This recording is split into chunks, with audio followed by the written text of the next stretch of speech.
Hello guys, and welcome to my video lecture. In the last lecture that I put up, I had revised Messelson and Stahl experiment. Then we had done transcription and we had finished with genetic code, right? So today we are going to start with translation. Okay, what is translation? So the process of forming proteins from an mRNA, okay, that is called as translation. Correct, so we already know that.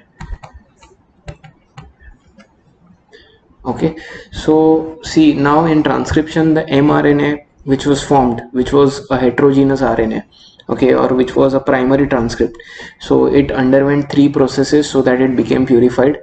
So you know that. So first of all, the introns were removed, splicing process. Then the methyl guanosine triphosphate was added to the 5' end, capping, and the poly A tail was added to the 3' end, right? After that, the mRNA which is formed in the nucleus, it goes out inside the cytoplasm. Okay, so the mRNA comes out into the cytoplasm. Now translation will take place in cytoplasm.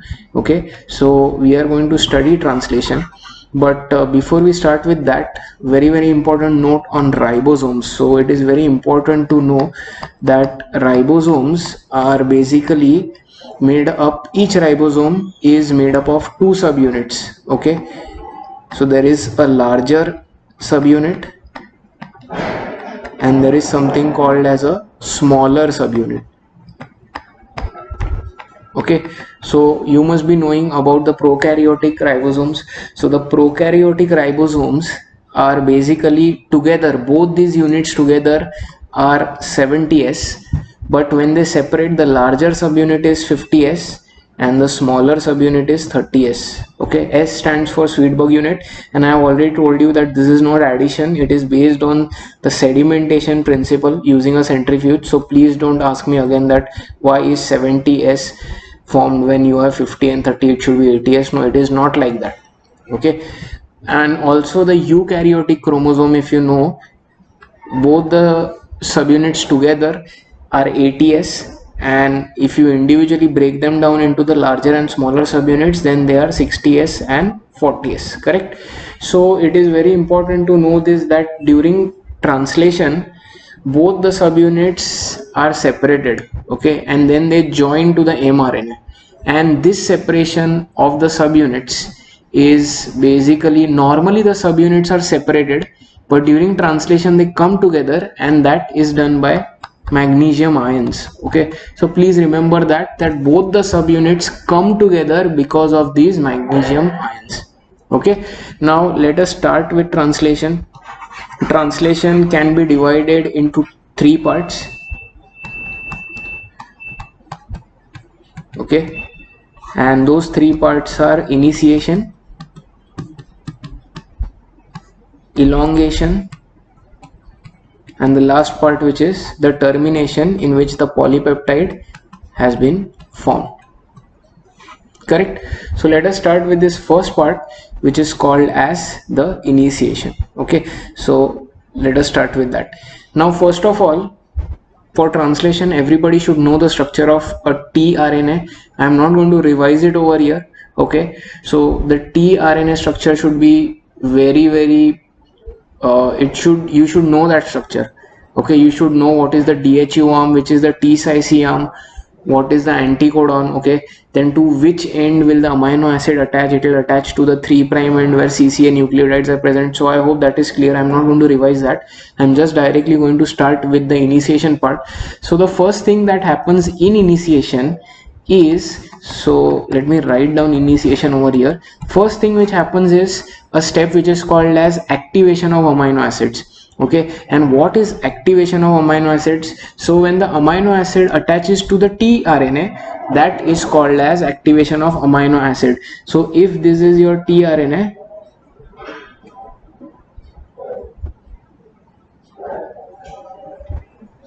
correct, this is your anticodon, this is the DHU, this is the T-Cy, this is the 5' end where there is the G nucleotide, this is the 3' end where CCA are present. So what happens is, to this 3' end, Okay, to that 3' end attaches the amino acid. So that amino acid is going to come and attach over here. Okay, now this attachment is done with the help of an enzyme. Okay, and the name of the enzyme is amino acyl tRNA synthetase. Okay, so amino acyl tRNA synthetase basically helps in attaching the amino acid to the 3'. Is this clear? Okay, and now this activated complex is also called as the amino acyl tRNA complex. Is this clear? So this is the first step of initiation, where the amino acid attaches to the 3' end of the transfer RNA. Now what is going to happen is, now what is happening at the mRNA end, let us see. So now let us draw the mRNA. So this is the mRNA. All right, this is the 5' end, this is the 3' end. Okay, now the start codon I am going to draw over here, right over here. So the start codon is AUG. Let us assume the stop codon is over here, UAA. Correct. Now the first thing that happens is that this mRNA, when it comes out into the cytoplasm, the smaller subunit of the ribosome goes and attaches exactly under this AUG sequence. Okay, so I'm just going to rub this off and I'm going to draw the ribosome. Okay, and this is the smaller subunit of the ribosome which is attaching exactly below the AUG. So I'm going to write AUG over here. This is your AUG, and just below the start codon the smaller subunit is attached. Now what is the next thing that happens is, the next thing that happens is that this tRNA, okay, the first tRNA which is going to attach to the AUG. So if the sequence on mRNA is AUG, the sequence of the codon, then what will be the sequence on the tRNA? What will be the sequence on the anticodon? It is going to be complementary to this. So let us suppose if this is that tRNA, then the sequence over here will be UAC, correct? And what will be the amino acid? So the first amino acid which comes is methionine. So this tRNA will come and attach to this AUG. Okay, so now for simplicity point of view, I am going to draw the tRNA like this. Okay, I'm just going to draw a simple tRNA. I'm going to draw a box, and on top of that I'm going to attach an amino acid. Okay, and for amino acid I'm going to use this purple color. Okay, I'm not showing these loops, and this is your anticodon. So what is going to happen is, this will go and attach to this AUG, and here there will be, extremely sorry for that, here there will be UAC. So I'm going to show that over here. This is your tRNA, here is the UAC. There is the bonding between these nucleotides, and attached to the tRNA is the first amino acid. So are you getting this? First of all, the amino acid tRNA complex was formed, that is also called as activation of amino acid. Then under the start codon, the smaller subunit of the ribosome arranged itself. Then came the first tRNA. Okay, it attached itself. Where did it attach itself? It attached itself to the codon AUG. And now what is going to happen is, now the larger subunit of the ribosome is going to come and cover this up. Okay, so what I should be doing is, I should be drawing this smaller subunit slightly bigger in size. Okay, so let us imagine this is the smaller subunit. Okay, and at the end what is going to happen is, a larger subunit is going to come and attach on top. Okay, so it will be like a cap. Now please remember, there is space inside. Okay, this larger subunit is not a solid area, there is hollow area, hollow space present inside, so that this tRNA can stay. Also there is slight amount of space between the larger and the smaller ribosome subunit, so that the mRNA can pass through. Okay, and plus there are other openings through which this polypeptide chain, which is elongating or which is growing, can be removed. So these areas are there for the removal of polypeptide chain. Okay, now this is your initiation. Are you getting this point? This arrangement which I have drawn, where the ribosomal subunits, the tRNA and mRNA are all in contact, this is called as the initiation part. Now what you need to remember is, basically in the ribosome there are three areas where the tRNA can be present. Okay, so now this first area where the first tRNA has attached, this area is basically called as the P zone. So if I divide the ribosome into three areas, just imagine these three areas, correct? This first site is called as the A site, this second site is called as the P site, and this third site is called as the E site. Okay, and what is the use of these sites? Basically in all these sites the tRNA can go and attach themselves. Okay, so the first tRNA always enters the P site of the ribosome. Now I'm going to tell you the short forms of these sites later on, because don't want to confuse you right now. Anyway, we are revising this topic, so I'll be a little more faster in my explanation. So the first tRNA comes at the P site. Now what is the next step? The next step is, so we have finished with initiation. Is this clear? Okay, now coming to the second part, that is elongation. So what happens in elongation is basically the tRNAs will keep on entering, and these ribosomes, both the subunits, are going to move from 5' end to 3' end.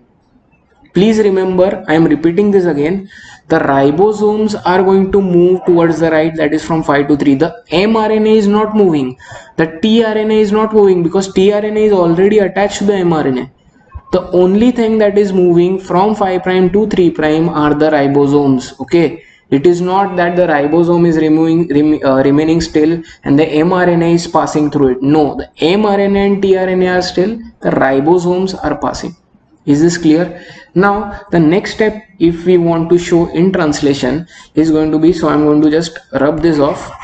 Okay, so for the next step, what is going to happen is, again I'm going to draw this mRNA over here, correct? This is the 5' end, this is the 3' end.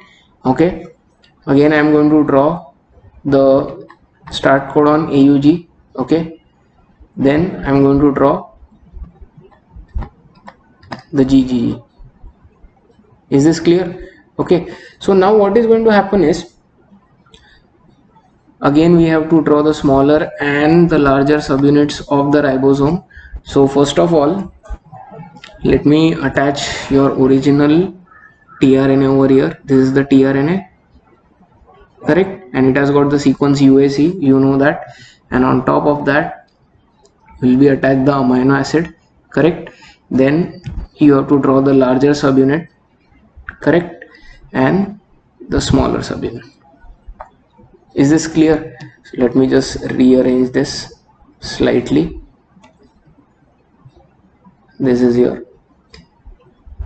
Okay, so now this tRNA which is present, it is already attached at the P site, correct? So now what is the next step that is going to happen? The next step that is going to happen is, so both these sites are empty. If you see, now this P site is already filled with the tRNA, the A site is empty and the E site is empty. P site is already filled. So the next tRNA will come and it will come in the A site.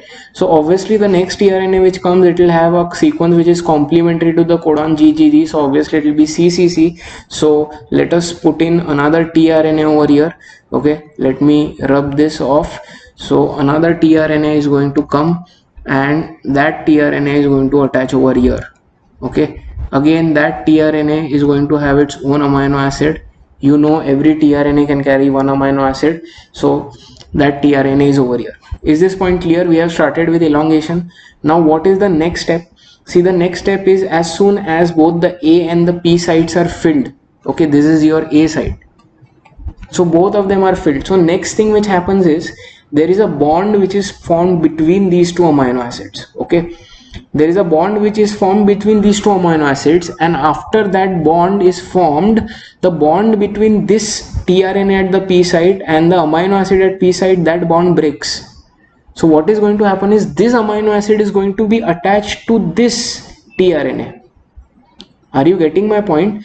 So invariably this tRNA at the P site, it loses its amino acid, and the tRNA at the A site gains another additional amino acid, and that is why I am going to just rub this off.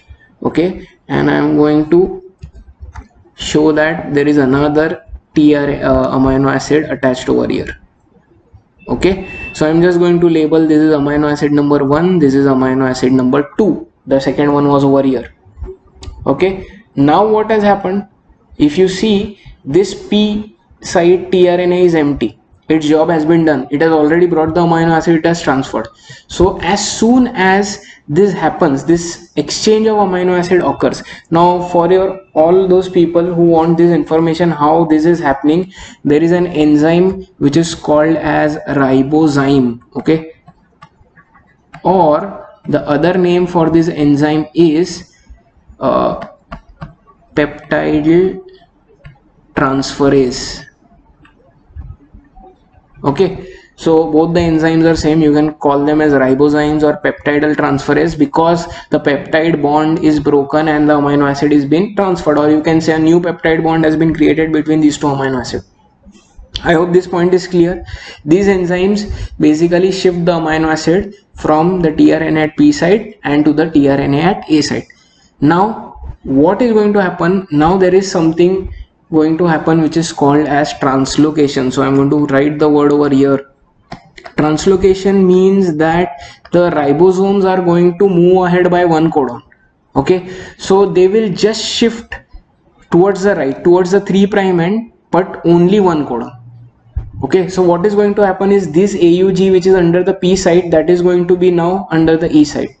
This GGG which is under the A site, that is going to come under P site, and whatever is the next codon, suppose if it is CAA, that CAA is going to come under E site. So your ribosomes have shifted one codon ahead. That shifting by one codon is called as translocation. So the moment every time ribosome enzyme works and this tRNA becomes empty, that movement of the ribosomes is called as translocation. Clear? So if we want to draw that, we can show that over here. Again, I'm going to draw the tRNA. Okay, we'll just scroll down a bit. This is the tRNA, this is the 5', this is the 3'. Now I'm going to draw all the sequences. So this is your AUG, this is the GGG sequence, and this is the CAA sequence. All right, then again I'm going to draw the smaller subunit. So the smaller subunit is over here. Okay, the larger subunit is going to be over here. Correct? Now if you have a look at these diagrams over here, what is going to happen is the ribosomes have moved one step ahead. So your empty tRNA is going to be over here. Correct? This is your empty tRNA. This tRNA over here at the A side, that is going to come at the P side. Okay, so I have drawn it over here, and to it are attached the two amino acid number 1, amino acid number 2, and now this A site is free, if you understand. Okay, so what is going to attach at the A side? Another tRNA will come which will be complementary to the CAA. Correct? So what is going to happen is a new tRNA is going to come. It is going to bind over here. Okay, and the sequence will be GUU, you know that, and to that will be attached another amino acid, let us say amino acid number 3. Is this clear? Are you understanding this point? And this is your entire subunit. Again, what is going to happen? Again, the next step is going to be same. Again, now first of all, this empty tRNA, it is going to be kicked out because it is of no use now. So this is going to go out, and this E site is going to be empty. Now let us see the full forms of the site. This site is called as A site, correct? This is called as P, this is called as E. First of all, E stands for exit because the empty tRNA goes out from this site. P stands for peptidal site. Peptidal site because a peptide bond is formed between the amino acid at P and amino acid at A. Okay, that is caused by ribozyme. And A is amino acyl site, that means where the new tRNA enters. So apart from the first tRNA which comes at the P site, the first mRNA which is having UAC sequence, okay, the first tRNA which is having anticodon UAC, only that tRNA enters at the P site. All the other tRNAs enter at the A site. I hope you understand this. Okay, so now again what is going to happen? The ribozyme enzyme or peptidal transferase is going to form a bond between these two amino acids and these three, and then it is going to cleave or break the bond between the tRNA at P site and these amino acids. So again I'm going to just rub these off. Okay, and I'm going to show them where? I'm going to show them attached to this initial tRNA at A site. So this is number 3, this is number 2, this is number 1. So if you see, the order of the amino acids is not changing. When these amino acids, they form a polypeptide, the first amino acid is still the first, the second is still the second, third is still the third. So that order is very, very important to detect the protein, because each protein has a different sequence of amino acids, correct?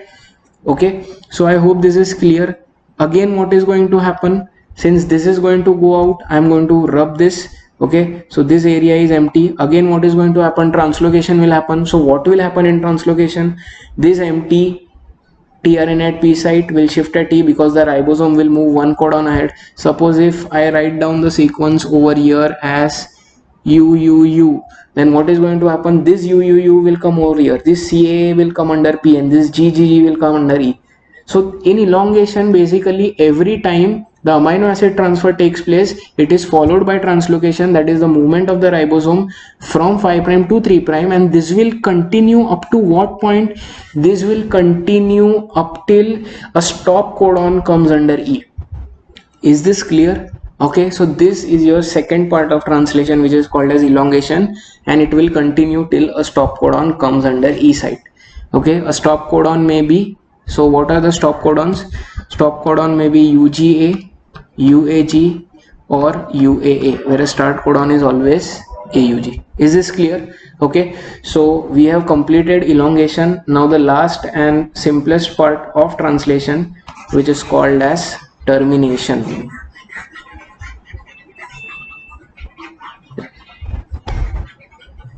Okay, let us rub that off.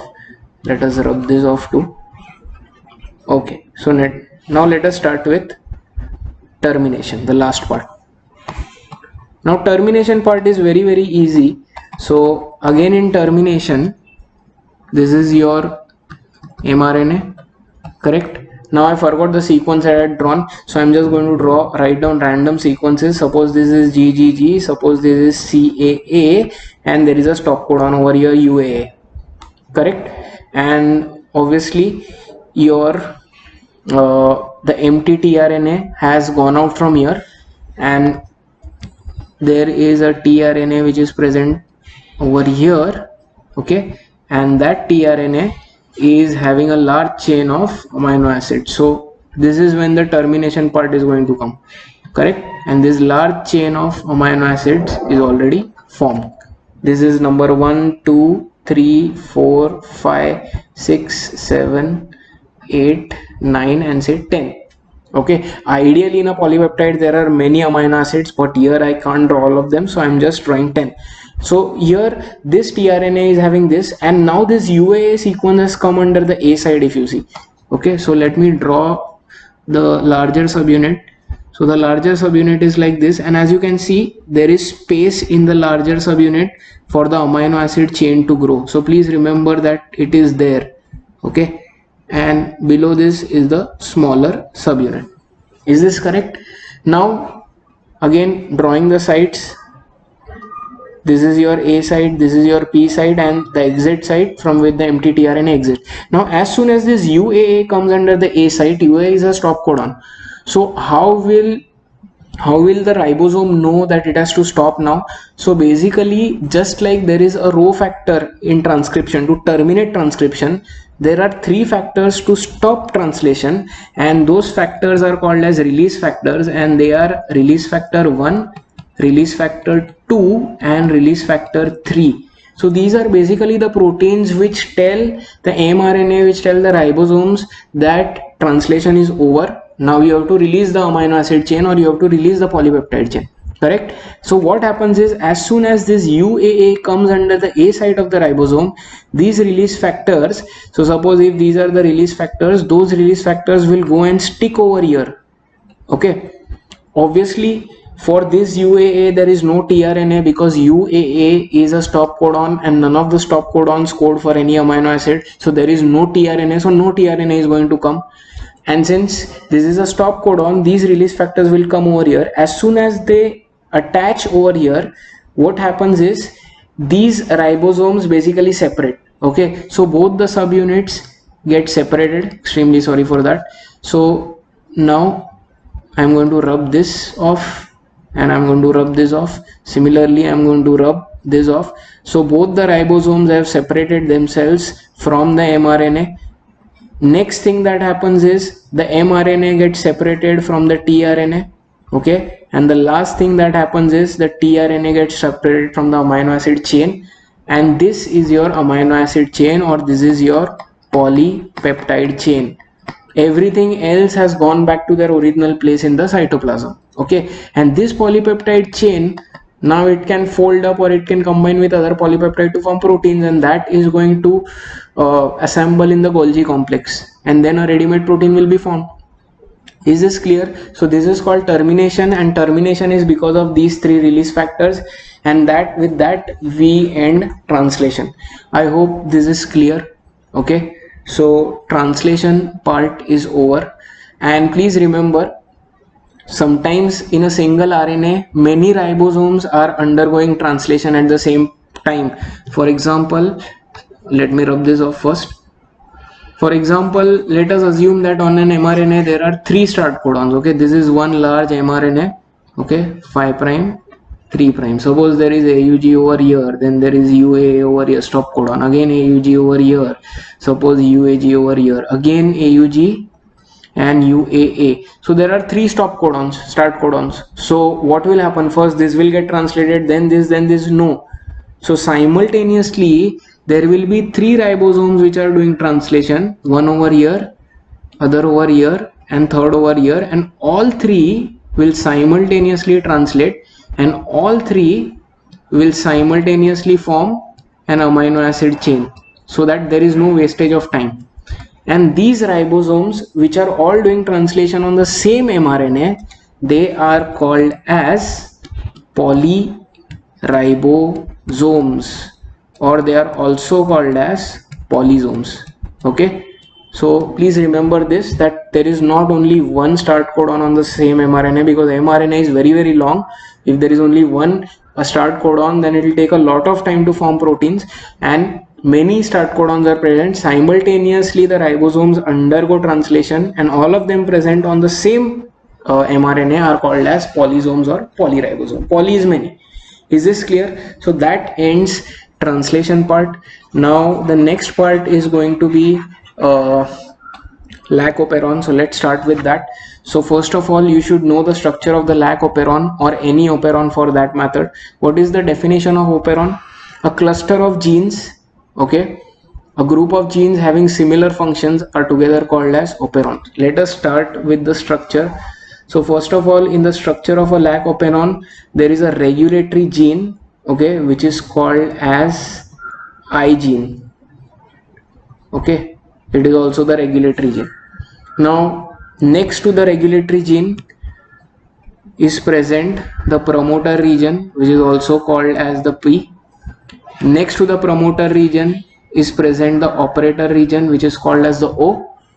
And after the operator region are present the structural genes. Now in the case of lac operon, there are 3 structural genes which are present. So the first one is called as LAC-Z, the next one is called as LAC-Y, and the third one is called as LAC-A. Please remember that the order has to be this. You can't write ZYA as AYZ or YAZ. No, the order has to be that. So is this clear? So this is the typical structure of a lactose operon. Okay, now many of you will ask, where is the terminator region? I have already explained this in the original video, that terminator is present after the structural genes. We have already learned about the transcription unit. So between the promoter and terminator, the structural genes are present. It is understood that the terminator is present over here. We don't need to draw it. Is this clear? So now what happens to the regulatory gene? This regulatory gene, this is always on by default. And what happens is it undergoes transcription and it produces a repressor mRNA, correct?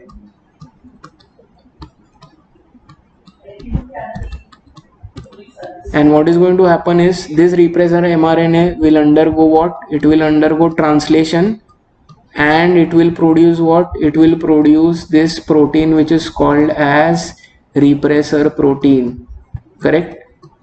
Now what happens to a repressor protein? This repressor protein by default goes and attaches to the operator site. So this goes and this attaches over here.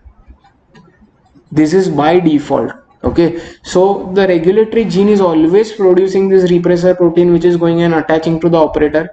Now we have already learned transcription. Okay, so what happens is these three genes undergo transcription and they produce an mRNA, and that mRNA will undergo translation and it will form three proteins, three enzymes: beta galactosidase, okay, beta galactosid permease and transacetylase, and all those three enzymes are used to break down lactose into glucose. So why is this operon present? This is called as the lactose operon, right?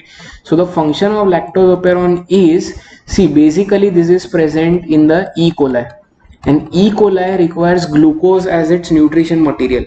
But suppose if glucose is not present in the surroundings, then E. coli can also make use of lactose. So it takes lactose inside it whenever glucose is absent, and that lactose is broken into glucose and galactose, and it is broken with the help of the enzymes which are produced by these three genes. Okay, so now the situation is, in a normal condition this repressor protein will always go and bind over here. Okay, and if this is bound over here, now for you to transcribe these three genes and to form an mRNA, you will require RNA polymerase, DNA dependent RNA polymerase, and it is always attached to this P site. So let us assume this is the RNA polymerase in purple color. Okay, now this RNA polymerase cannot go and transcribe these genes because it is being blocked by this repressor protein. Okay, so in this situation the operon is said to be off. That means the operon is not working because these three genes are not being transcribed. Why are they not being transcribed? Because the operator site is blocked by a repressor protein, and that is why this RNA polymerase is not able to do anything. Okay, when is the lactose operon in off position? It is always in the off position whenever glucose is present. So if glucose is present with the E. coli or glucose is present in the surroundings of the E. coli, at that time the lactose operon will be off, because at that time these genes do not need to produce the protein, right? See, every time you are doing transcription, translation, you are taking up energy, ATP is being used, so why unnecessarily produce the proteins? Is this clear? So that is why when glucose is present in the surroundings, E. coli will keep this operon off, and that is because of this repressor protein. So this is also called as negative control of lac operon, because this repressor protein is keeping the operon closed, or it is keeping it shut down, or it is keeping it off. That is why it is called negative control. Is this clear? So now I hope you have understood this off position. What about the on position? So suppose if this glucose which is present in the surroundings, that glucose is entirely used up now, E. coli has taken up everything. So now the situation is that glucose is absent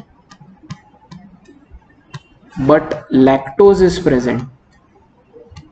Okay, so now E. coli needs energy but glucose is not there, so lactose is there, and to break lactose it will require the protein. So now what are the changes that are going to happen? Now please remember, see, these three genes form three enzymes. I already told you. LAC-Z produces beta galactosidase, LAC-Y produces beta galactoside permease or permease, and LAC-A produces transacetylase. Okay, now this permease protein which is produced by this LAC-Y gene, it is always present in the E. coli in small proportion, because the function of permease, see, the function of beta galactosidase is to break the lactose into glucose and galactose. The function of permease is to allow the lactose to enter the E. coli cell. See, if you want to break the lactose, it has to be allowed inside the E. coli. And the function of transacetylase is to transfer the acetyl group from acetyl coenzyme A to beta galactosidase. Okay, so see, there is a chapter called as respiration in which we will be studying glycolysis. Okay, and after glycolysis there is something called as the link reaction, and in the link reaction there is a compound produced called acetyl coenzyme A, and that acetyl coenzyme A, from that coenzyme A we are transferring the acetyl group from that to the beta galactosidase. That is why the name of the protein is trans-acetylase, transfer of acetyl group.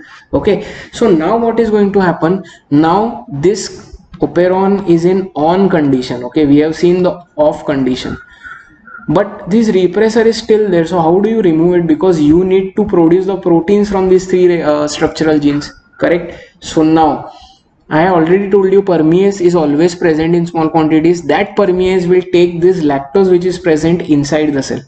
Okay, and this lactose which comes inside the cell, it is basically in the form of lactose called as allolactose. It is an isomer.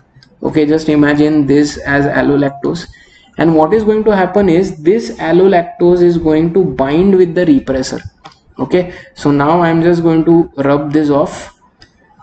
And what is going to happen is when this and this both attach to each other, this allolactose is coming from outside, permease has enabled it to enter the cell, and this lactose, it combines with the repressor, and what happens is the repressor shape changes because of that.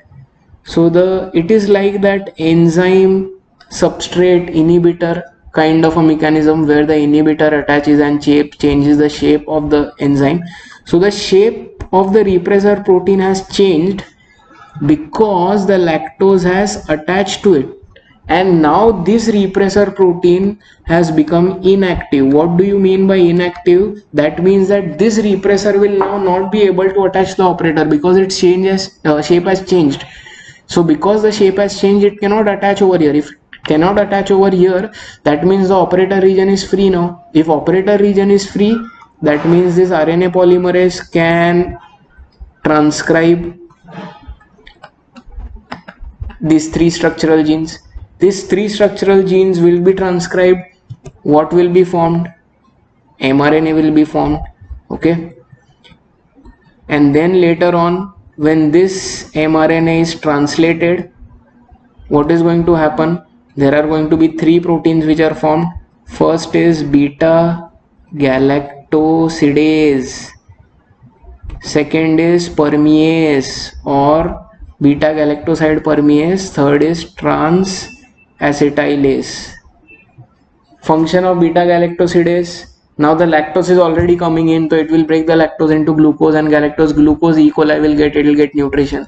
Permease is always there to allow lactose. Trans-acetylase, I told you, transfer of acetyl group from acetyl CoA to beta galactosidase. Is this clear? So now this will keep on happening. So that is why this condition is called as on condition of lac operon, because now the operon is basically producing the proteins for which it is present. So by default, if I ask you lac operon is on or off, then it is off. Because of what? Because of repressor protein. It becomes on because of this allolactose, and that is why this allolactose is also called as an inducer. Inducer means it induces the operon to start. Okay, so I hope these concepts are clear. Repressor, inducer, regulatory gene, it is written as I gene, promoter, operator, and these three are your structural genes. Now this is example of E. coli. So remember, I told you in the last lecture, polycistronic. Polycistronic means more than one cistron or more than one structural genes. Monocistronic is in eukaryotes where only one structural gene will produce one proteins. Polycistronic means more than one structural genes will produce more than one proteins. Is this clear? So lac operon revision is done. So that was the part. Now since we have some time left, let us finish off this revision of this chapter, and the last part that we are going to revise is going to be based on DNA fingerprinting. Okay, I am not going to go into genomics and everything. Please remember the definition of genomics. Okay, it is the study of genome with respect to ASMF. Okay, I hope you remember that short form: analysis, sequencing, mapping, and function of the gene. Two kinds of genomics, structural and functional. So analysis, sequencing, and mapping is in structural genomics. Function of the gene is in functional genomics. I hope you know. Then application of genomics is given in agriculture, in animal husbandry, in medicine to produce radioactive probes, all that. Then Human Genome Project, very important, started in 1990, ended in 2003 by USA and allied countries. Okay, bioinformatics, a field, was born because of that Human Genome Project. They sequence not only the genome of humans but also some other organisms. Okay, and after that there is DNA fingerprinting. Okay, so I hope in DNA fingerprinting most people know what is VNTR. So VNTR is variable number of tandem repeats. So by the way people, we are revising DNA fingerprinting, which is the last part. Okay, and with this lecture the revision series for this chapter will also be over. So variable number of tandem repeats is the 0.1% gene sequence which is different in everybody. Rest 99.9 is same in everybody. I have already explained this in detail, so please remember this. Okay, so each person will have a different VNTR. Now what are the steps of DNA fingerprinting? So the first step which is present, okay, what is the first step? First step is DNA isolation or isolation of DNA. So you basically take any sample, hair, blood, okay, semen, skin cells, organ cells, whatever, and you remove the DNA from that using chemicals. That is isolation. Second function is restriction digestion. So restriction digestion is cutting the DNA using restriction enzymes. Now I have already made a separate video on restriction enzymes and I have uploaded it, so those who have not seen the video, please see that. So restriction digestions will restriction enzymes or REs or restriction endonucleases will cut the DNA at various places. They recognize the sequence, and because of that you will have many DNA fragments, correct? And those DNA fragments are called as what? So very important word, RFLP, restriction fragment length polymorphism. I hope you remember that. Each fragment is having a different length, so it is called restriction fragment length polymorphism. That is because of the restriction enzymes. Then what do? This mixture of RFLPs, you mount it on a gel and you do gel electrophoresis where a current is applied. Okay, and DNA being negatively charged, it will move towards the anode or the positive side.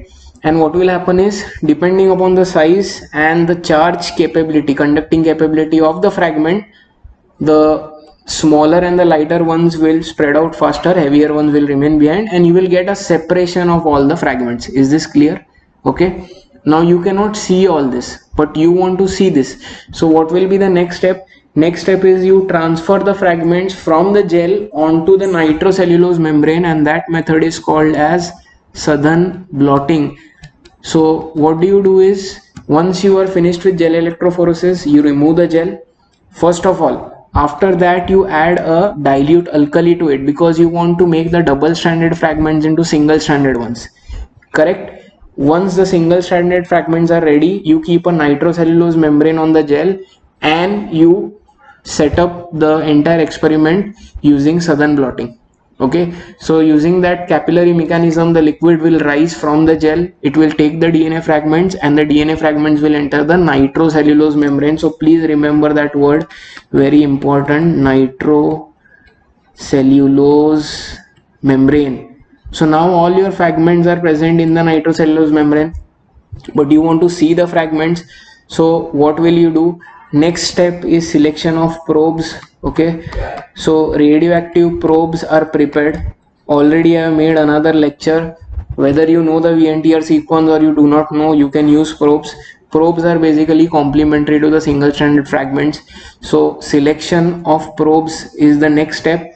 Okay, and after that the next step is called hybridization, in which you will take the nitrocellulose membrane, put it in the mixture of radioactive probes, keep it for some time, allow the two to hybridize, and then after that the last step is take the nitrocellulose membrane out and expose it to X-ray, and that step is called photography, or it is called autoradiography. So what will happen is, the areas where the probe is attached to the DNA fragments, complementary DNA fragments, those areas will glow. Okay, and what is going to happen is, there is going to be a kind of a X-ray which will be produced. Now if this is that X-ray and suppose these are the bands, that means that these are the areas where the DNA probe has attached to the complementary single stranded DNA. and then you just do DNA fingerprinting of all the different things, and then if you want to match, you can match. Is this clear? So these are the 7 steps of DNA fingerprinting. Applications, there are many applications. First of all, in forensic science, it is used crime related studies, investigations. Second is in paternity cases to find out who the mother or father is, and third is in pedigree analysis. Is this clear? So with that, friends, we have completed the entire revision in just 3 lectures, and I hope you have understood everything. Okay, so that's it, and if you have any doubts, please let me know.